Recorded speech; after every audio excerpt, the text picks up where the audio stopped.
Welcome to another episode of the crazy world of cyber compliance, threats, attacks, oh my. Cyber criminals beware, there's a new bird in town taking a BYTE out of you. Every episode, your host Michele Novack breaks down the latest cyber threats, attacks, and compliance shakeups happening right now. From ransomware to phishing schemes, we keep it real, keep it current, and yes, we keep it fun. So buckle up, because in this world, the cardinal always wins.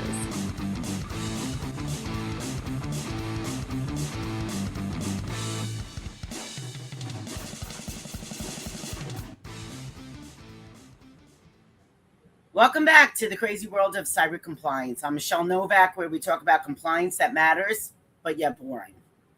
So if you think cyber compliance is just a checklist of boring rules designed to keep IT busy once a year, think again. All right? We all know the landscape is shifting daily. Today's compliance isn't just an administrative hurdle, it's an actively being weaponized. And that's where we step in, right? In our last episode, we talked a lot about why your business might really need a different perspective and how you handle your cybersecurity for your internal and external customers. And yes, I said that, your internal and your external customers, right? Why right now you might even be in violation of the federal laws like IRS 4557 or the FTC Safeguards Rules. Today, we're moving past those rules and we're looking at the raw data of how these rules are being weaponized today and right now. In this episode, we're going to pull back the curtain on how regulators, cyber insurance providers, and class action attorneys are no longer just looking for good faith efforts.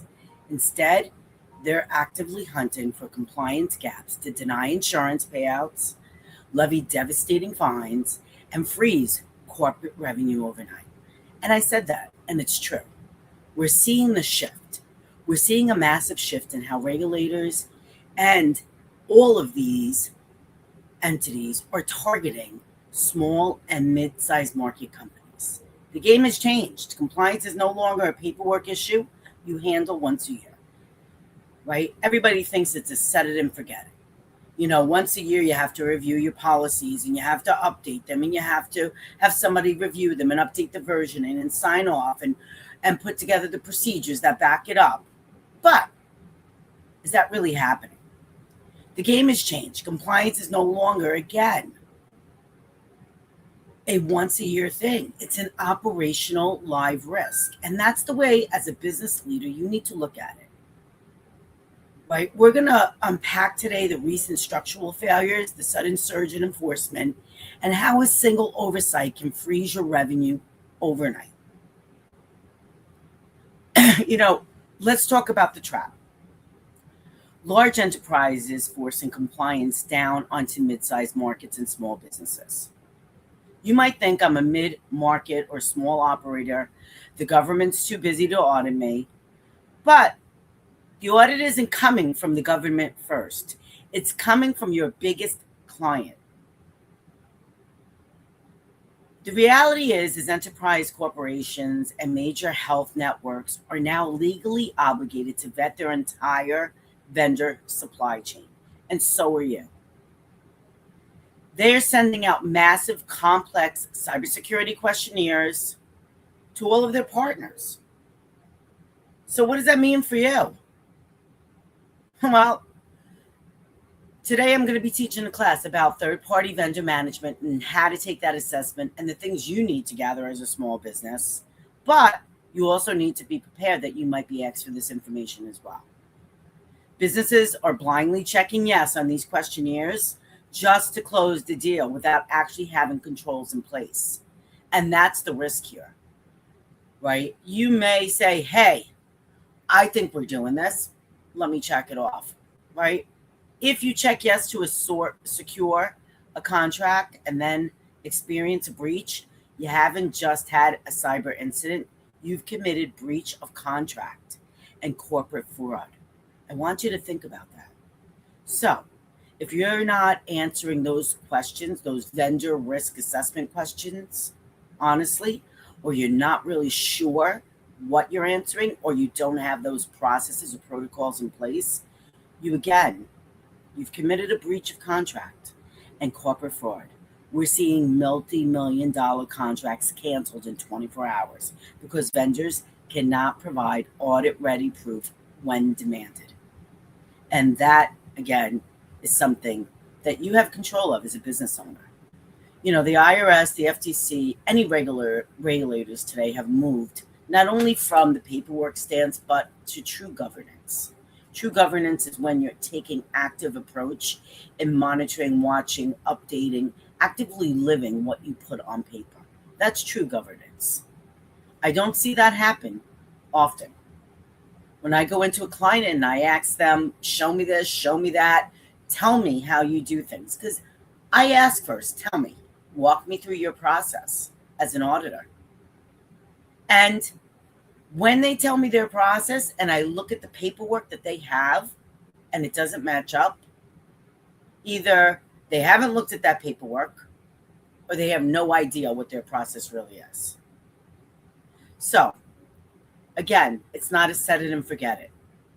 And you can't rely on your MSP illusions. You can't rely on your third-party IT guy to take care of things. You have to verify. As a business owner, we're responsible and we're accountable. The IRS doesn't care about who's doing the work. They're going to come after you as that owner. And so will the FTC. So the misconception I get a lot is I pay a local managed service provider or MSSP a few $1,000s a month to manage our computers. They handle my compliance, right? Yeah, no. The unfiltered truth is no, they don't. IT operations and GRC, governing risk and compliance, are two completely different disciplines. Your IT team configures your networks. They do not write your regulatory policies, track your immutable audit defenses, or sign off on your legal liabilities. Only your compliance team does that. The real world fail here is when a regulator asks for an active risk register or a verified WISP under IRS 455 scenting, pointing at your IT guy and saying he handles our firewall is a quick way to trigger an automatic failure penalty. I'm telling you that right now. You are treating a legal framework issue with a purely technical band-aid, and that's not good. And that's why I do these segments, right? I do these segments to teach you, to educate you. For whatever you take out of it, I think it's important. But it's important that you understand the risks that are involved, right? The threat, unmonitored shadow AI, let's talk about that. What does that mean? The reality, the latest failure point isn't sophisticated hackers bypassing your firewall. It's corporate insiders using unauthorized tools to optimize their workflows. So what do I mean by that? So maybe you have an employee who has to convert a Word doc to PDF. Great, they're gonna maybe download something, you have no idea what's going on. And they convert that because they need it. They need it for their client. They need to sign something. They don't know how else to do it. So great, now they've used this tool. But do you know that these third-party tools are now tracking actively that data that's been downloaded without your permission, without you vetting them, and that's where the problem comes in. The failure mode is when employees are plugging in corporate proprietary code or proprietary tax strategies or documents and private client health information into an external large language model or LLM to speed up administrative work. And what I mean by LLM, we're talking, yes, about our beautiful AI tools that they just had a whole exposure on about 7 of them getting exposed and being hacked. And I'm talking ChatGPT, your wonderful Claude, all of these beautiful tools that we're using today. It's important that you understand how they're protecting, how they're using your information, because again, it's not just about compliance. It's validating your vendors, what they're doing with that information. And that's what it's all about. The compliance leak is because the business lacks active continuous visibility or a defined AI governance policy. That's why this will result in an immediate data leak violation under the FTC and HIPAA frameworks. You cannot govern what you don't map, right? I teach everybody, you have to map your entire environment. That doesn't only mean understanding what router and switches you have, but it means mapping where all of your data is flowing through. Where could it possibly leak? Where is it stored? Is it stored in the application? Is it stored in the cloud? Is it on your physical desktop? You have to track all that.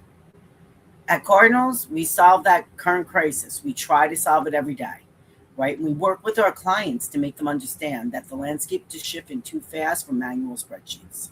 You need to move away from manual spreadsheets. If you're still doing manual spreadsheets to track your work or using any other kind of tool to track your work that's not data analytic or automated, you're failing. You can't rely on annual check-ins anymore. This is why we engineered Cardinal Bytes to operate as live, automated ecosystem. We automate the mapping. Our GRC platform scans your live IT environment and instantly maps against the evolving compliance criteria. No more guesswork. You can't take that risk. You need to be in compliance. And the biggest risk that you have right now is your third-party vendors or your third-party applications, because you don't know what they're doing to protect your data, especially if you're using any kind of software for preparing taxes or whatever it might be, right? When we talk a lot, this is a big shift this year. It's on everybody's mind, especially the FTC with their new mandate. Vet your vendors. We're going to provide independent compliance layers that work alongside your existing IT stack, giving you business executive-grade compliance and validation.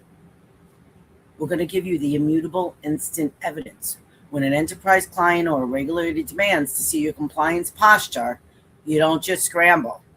I've been on the reverse side of an auditor asking for things within large corporations. And I see the scramble because we all know the audit's coming. We get the heads up, but everybody waits for the last minute.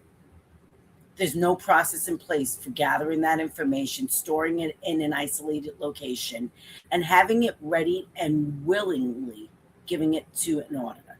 If an auditor says, I want to see 6 months of your data collection on X, Y, and Z, how do you get it? Where do you go? You need to know that, especially if you're a small business with 1 to 50 employees. If you don't have that process in place, or you're not tracking it, or your IT person you think is tracking it is not doing it, then you need to get somebody or a partner that is. Don't let an enterprise vendor questionnaire catch you off guard. Again, a lot of vendors now, before they'll bring you on as a partner, you need to do the questionnaire. They also might require your SOC 2. Type 2 or type 1, just depending on the vendor, and that validates things. They might ask for a DPA, that's your privacy policy, how you're protecting, right? They might also want to ask for your SLA. How fast do you report to them if there's a breach? These are things that are important. Don't stop doing your work. Be prepared for it. Proactive is always the best sense. Stop assuming your standard IT, MSP, or third-party vendor is covering you and covers your legal regulatory duties. I see this all the time. The world of compliance is moving fast, and the failures we're seeing are entirely preventable. Do what you need to do. Protect your valuation, protect your contracts, and secure your business, right? And that's what this segment's all about. The world of compliance, again, is changing. If you're a CPA, a tax professional, it doesn't matter what size organization you are. The IRS, the FTC, they view you the same way. Vendor risk management is critical today. So if you got anything out of this segment, make sure that you're vetting your vendors. You have a process in place, and continue on.